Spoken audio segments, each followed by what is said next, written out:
Assalamualaikum warahmatullahi wabarakatuh. Apa kabar anak-anak semuanya? Sehat semua ya.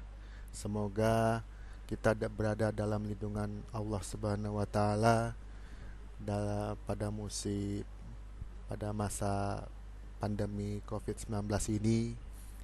Kita doakan semoga cepat diangkat wabah ini dari bumi Indonesia sehingga kita bisa dapat berkumpul lagi di kelas kita masing-masing ya, terutama kelas kita yang tercintai.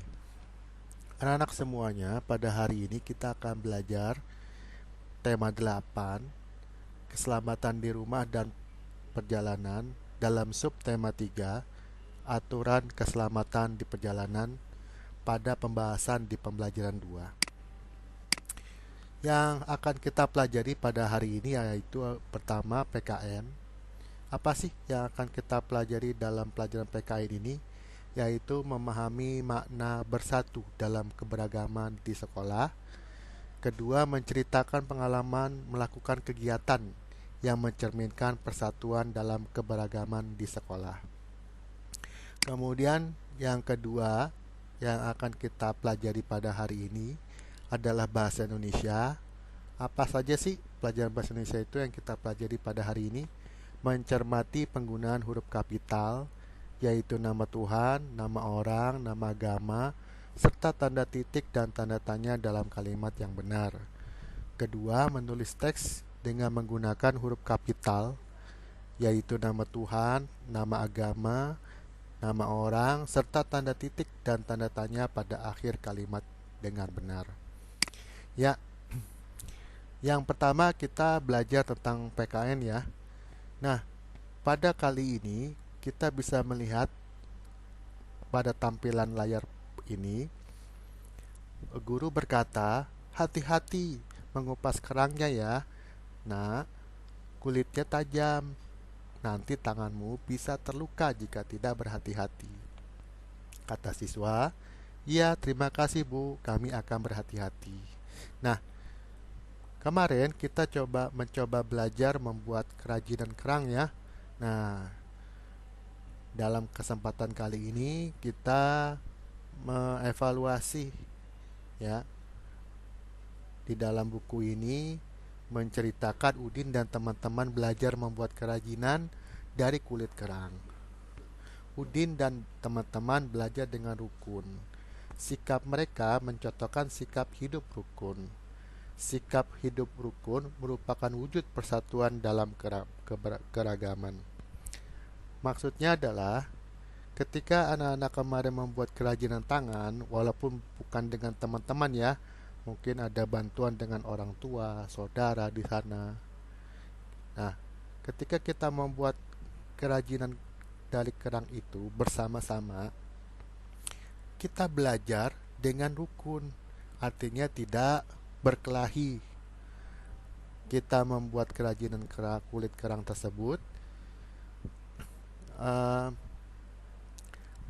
satu persatu, saling bahu-membahu, saling bantu-membantu supaya kerajinan kulit kerang ini bisa tercapai, bisa selesai dengan cepat dan rapih. Nah, ketika kalian membuat bersama dengan keluarga kalian atau kakak kalian atau orang tua kalian, itu adalah contoh sikap hidup rukun.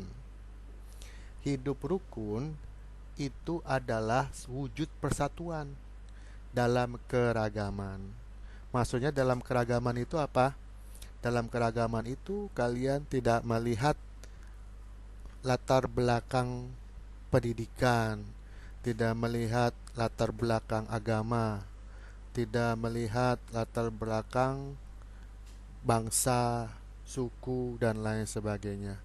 Oleh sebab itu, dengan adanya wujud persatuan itu dalam keberagaman itu, kalian menciptakan hidup rukun di antara kalian semuanya. Nah, kira-kira anak-anak semuanya, berikan 5 contoh kegiatan belajar yang pernah kamu lakukan bersama temanmu atau selama kalian belajar pada masa pandemi COVID-19 ini, coba kalian tuliskan kegiatan belajar yang bersama-sama mencerminkan persatuan dalam keberagaman. Seperti kemarin ya, kita mencoba belajar membuat kerajinan kulit kerang bersama teman. Nah, coba kamu isi nomor 2-nya apa, nomor 3-nya apa, nomor 4-nya apa, nomor 5-nya apa, dan nomor 6-nya apa. Nah, setelah kamu menulis kegiatan belajar yang mencerminkan persatuan dalam keberagaman, kira-kira kegiatan mana yang kamu paling sukai di antara 6 ini? Nah, coba kamu ceritakan dengan percaya diri di depan orang tuamu, di depan keluarga kamu, kenapa kegiatan itu kamu sukai? Kenapa kamu menyukai kegiatan belajar tersebut? Ya.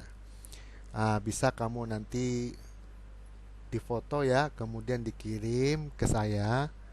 Nanti kalau saya lihat bagus, nah nanti Bapak minta videonya dari kalian ya. Yang selanjutnya kita belajar membaca aturan bermain lomba jalan dan lari di pantai. Kita baca ya. Udin dan teman-teman bermain di Pantai Ancol. Mereka bermain lomba jalan dan lari di pantai. Udin dan teman-teman dibagi ke dalam beberapa kelompok. Sebelum bermain, Udin dan teman-teman mendengarkan aturan bermain lomba jalan dan lari di pantai. Aturan bermain lomba jalan dan lari di pantai sebagai berikut. 1. Anak-anak dibagi ke dalam beberapa kelompok. 2. Buat garis pembatas lintasan antara lari dan jalan secara bergantian. 3.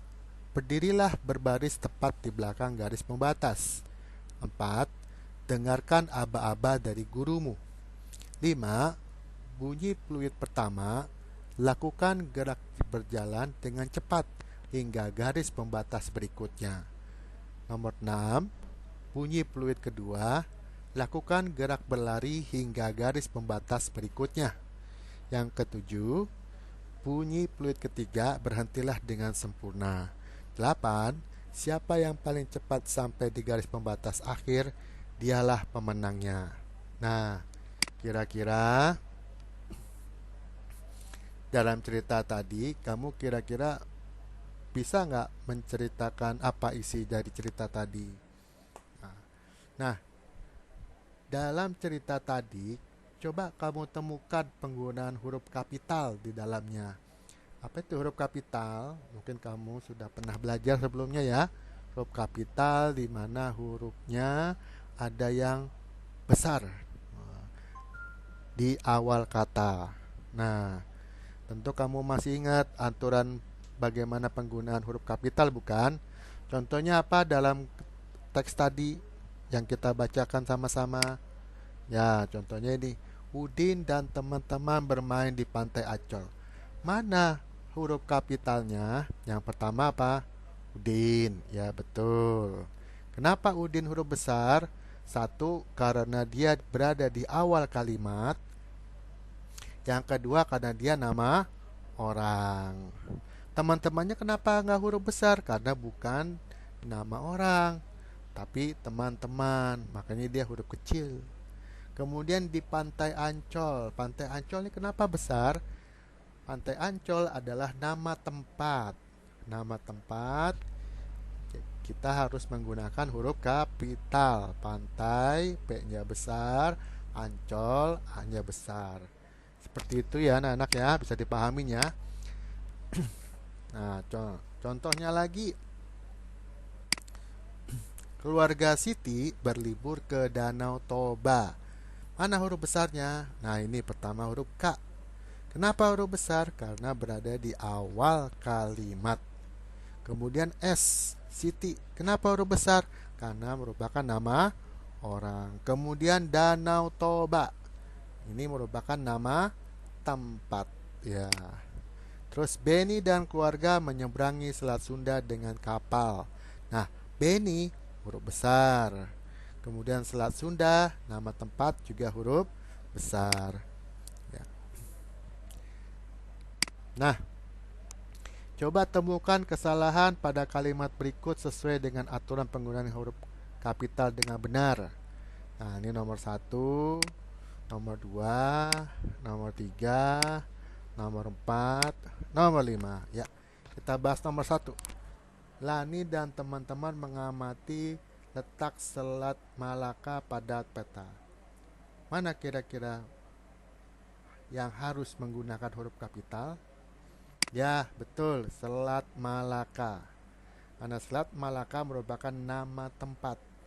Jadi Selat Malaka, S-nya besar, M-nya besar.